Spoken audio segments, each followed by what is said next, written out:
Fancy store फलाणजी।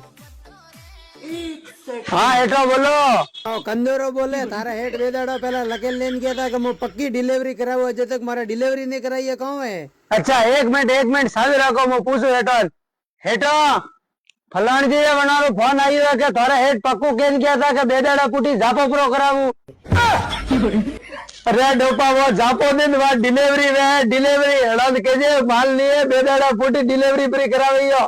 हाँ हेठो मारा हेठे गयो के बेदाड़ा पुटी आवी तारे जापो प्रो करावी। अरे खजूर जापो तारे न तारे हेठो रे करावजे अने मने पक्कू कहे के बेदाड़ा पुटी डिलीवरी करियो के नहीं करिए नहीं तो मैं 20 माल मंगावो। हाँ हेठो हेठो के पक्कू किए जापो करावो तो होना दिए नहीं तो मैं बीजे पड़े जापो करावो। अरे गरड में पैदा बुड़ा पातो कहे के जापो जापो दिन वो मालरी डिलीवरी वे हड़न के जे बेदाड़ा पुटी पाकी फ्री करावी हो होय 100%। हाँ हेठो हेठो बेदाड़ा पुटी तारे डिलीवरी करावी बेदाड़ा पुटी बार माल स्टॉक में नहीं है बेदाड़ा पुटी तारे डिलीवरी करावी ठीक है जा। हमें मजो आवे जरो करावजो तो तारे हेठ भेड़ावेन जरो तो मजो आवे के जरो करावजो।